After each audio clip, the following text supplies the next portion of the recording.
Alrighty, lads. This time we cover the succulent and saucy blue boys with wings. We talk about their culture and a little bit of their history. History really is just a tag along for this video. So I'm going to be going off of the assumption that you all know the ancient vampires before we even begin. So, there's a few theories out there as to why or how the culture of the ancient vampires was. More or less, their unique nuances and their own cities and structures, how they more or less functioned. So, let's start off right off the bat. Let's note some very obvious things. This is a winged race that relies on flight. This makes a lot of sense, and obvious as in Soul Reaver 2, Janos Audron's very own house is in a cliff that is only accessible by those who could fly. We also see in Legacy of Kain Defiance that the Vampire Citadel has multiple entry points for winged people to arrive in, but only one entrance for foot-bound individuals. So if you could not fly, you had to walk.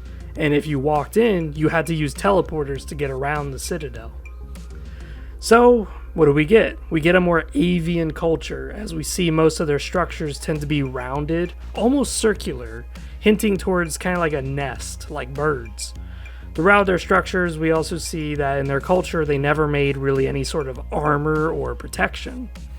This is important later for what I'm about to say. We can tell that they also relied a lot on magic. They were able to use blood magics to create bridges, to make teleporters through stable gateway spells, through capturing the elements and binding their magical energies into forges. This is something we don't see their adversary, the Hilden, who while also magically inclined, could not do. We also see that the Hilden invented thick plated armor and utilized a lot of crazy scientific inventions that were mixed with magic.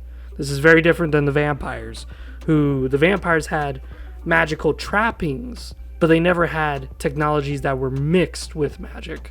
This is something that's really unique to note, because there are a lot of forges throughout the world that have the essence of certain magical properties in them, like the sun, the darkness, the light. This is stuff that they have imbued into their forges. But it is not a technological marvel. It's more of a magical trapping. This is so unique because the Hilden do not do this. The Hilden instead use technology to capture magical properties. Very different concept indeed. So with these few core things I pointed out, let's get some theories. The ancient vampire societies were probably naturalists, believing in relying on one's own natural gifts rather than cultivating new technology or bolstering their strength with technological inventions. The closest we get to them really inventing self-aiding technology is the use of swords and forges, but their forges were only for weapons, hinting that the war between the Hilden may have sparked them to be that innovative, as the Hilden did wear plated armor, which possibly their claws could not cut it. This is something that's very interesting. I really want to hammer this down. When your species is so blessed with strength, flight, magic, there's not a whole lot of reason for you to look to science. There's not a whole lot of reason to look at technology. We kind of see this with a lot of their buildings and their structures. They are inside caves. They're just carved out a little bit better, maybe added a few support beams, but not a whole lot is done to these caves. So it's like, okay, these people believed in their own natural capabilities. So when it came to war with the Hilden relied on technology.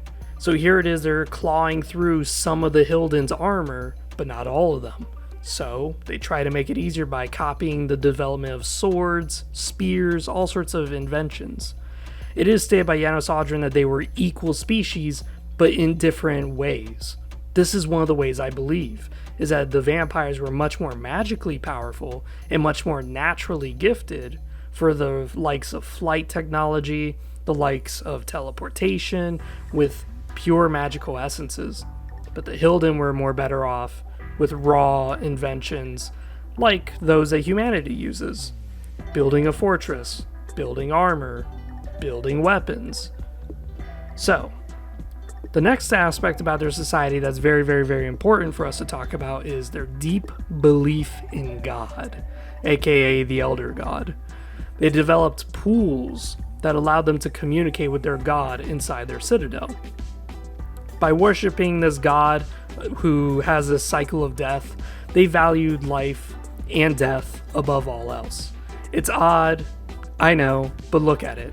They worship life as a cycle. That in death, they can be revived and get the pleasure to relive and experience happiness, love, pleasure, all again, but this time from a new perspective. We see this even with the Hilden, their most hated rival. Their most hated rival made the ancient vampires, in all of their might, do the very worst thing they could ever do to a species. They banished them, sent them to hell. They couldn't even kill them. They just relocated them to the worst possible domain in existence. This is very, very interesting and very telling of the vampire society. They view death as a part of life to the point that they cannot imagine wiping out life. So, here's the Hilden, a species that is very, very hostile to theirs. What's the worst thing they can do? Send them to hell and make it where they cannot come back. It's in their minds, it is much more humane and saner to send the species into hell where they will succumb to mutations, they will be surrounded by demons, and they will slowly mutate while their mind loses sanity. This is the worst that they could do to you. And the worst that the Hilden could do to them is deny them death. That is very interesting. By locking the vampires away from death, it caused the vampires to commit suicide because now they're deprived of that cycle. Birth, death, rebirth. It's so interesting because here we have this society of naturalists who believe in the very nature of their gifts, the very nature of society. They don't wear armor because they believe in their own skin. They believe in their own claws for weapons. They don't do really much for themselves, technologically speaking. So it leads to me believing that their society would probably be like this. They probably would rely more on teamwork, relying on each other's natural gifts rather than inventing things. So, instead of inventing a wagon to carry a lot of stuff, they'll just instead incorporate more of the community to help lift up every single bag and help fly onto the citadel to sell their goods. Their society, being very religious, they don't have any inclination of developing any sort of musical instruments, so they probably use their voice. This is called Gregorian chant, when you believe in using your voice to praise God, and you would sing your hymns and mantras and all your chimes and all sorts of things through your voice.